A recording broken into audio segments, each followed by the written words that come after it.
Well, howdy, tubers. Well, I was just answering some messages that I got that I seen that I'd never seen before.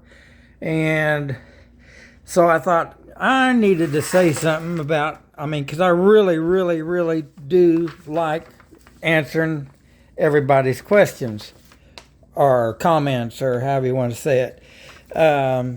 But I don't always, they're not always in the same place or whatever, and I just happen to find them, so I answer them. And so they could be days, weeks, hours, or whatever old.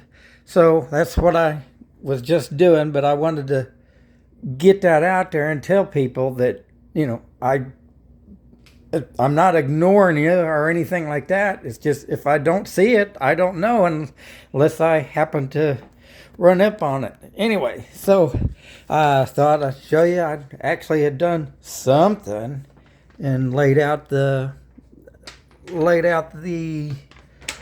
pattern for bulkhead A, and I really did it on the wrong side, although it don't really matter, but just other things are in your way. But that's bulkhead E2, which is, of course, just in front of bulkhead E, which the reason it's called that is because the first Ultra Cruisers didn't have that, and then they decided to do that, so that's why it's not like bulkhead, well, that, or it'd be bulkhead E, or F is the last one at the tail, and then you got E, and then this became E2 instead of D, or if maybe I'm going backwards. Actually, I guess they start from A, and then this would have been actually, this one would have been E,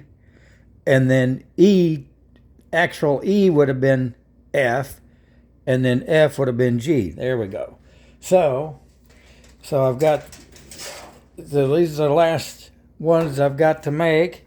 And of course, I did this one on the side that had the plastic film on it, because at Air Parts, which is around here, which Dan that's building a Forta-plane that I went over to his house yesterday. Oh yeah, let me tell you about that. Anyways, I've got him talked into, and he really liked it. And anyways, about getting his ailerons or aileron linkage, I should say, from cable to push rod, and he's doing an excellent job on doing that. And he came over here, and I let him machine the rod end bushings for the heim joints to go into the push rods. But he's just doing a super job. But while I was there, and I wish I knew how I could put this. Well, I might figure out a way to do this on the oh shoot, what's the name of that other place that I send the videos up on? But anyway, he was babysitting a little girl Yorkie that looked just like Spike. Well, real close to looking like Spike.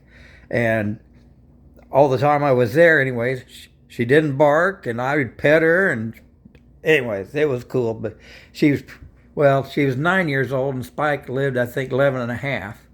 So, but I guess she took off and ran out of the door from him, and he had to run and catch her while he was in his socks and pajamas, so, because he didn't want her to get away. But anyways, it was just neat seeing her, and if I can figure out how to do it, I will go ahead and do this on what is it called? Director. Shoot, I can't remember the name of that program or whatever you call it, app that I got on my phone for doing that. So, anyways, I hope to get around to going ahead, and I did it on E2 here. I went ahead and you can see the punch marks. Of course, those are for the holes that are in, all the lightning holes that are in this. But I still got to go around and punch in the center of each one of these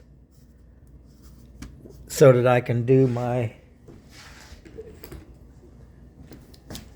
roper punch which I'll do them with 3/16. So I had this one close, so I thought I'd just show you that.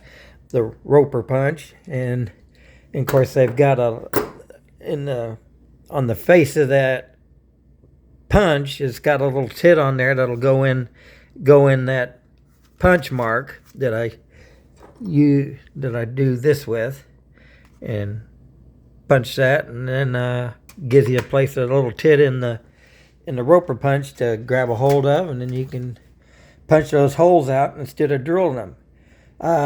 Something else I thought about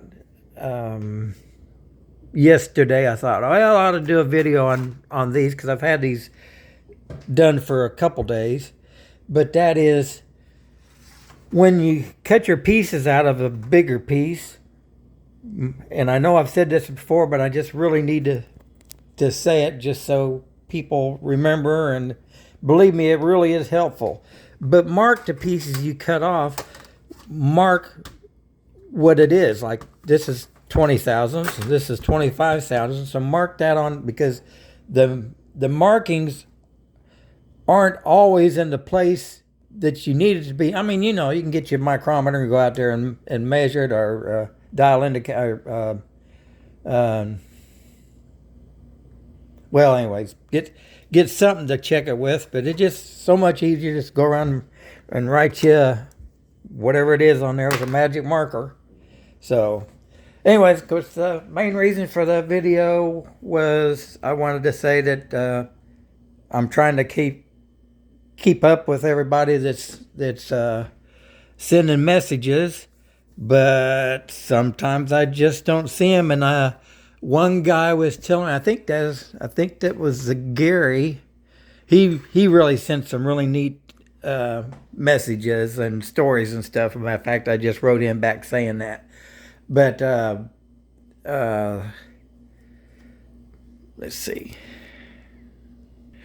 Just please know that I am trying to get everybody messages answered. That's the main thing. I do want to. So, anyways, golly, ended up being a longer video than I thought. Anyways, there you go, and God bless. And I'll try to see if I can put her name was Star, the little Yorkie. So, and I showed a picture to Spike. Or I went to the airport to help Matt with his Zenith today. And we put a new brake line in and got her all fixed up. And so I showed that picture to Spike while I was out there and gave him some bacon. So I know I'm rambling on again. There you go. God bless.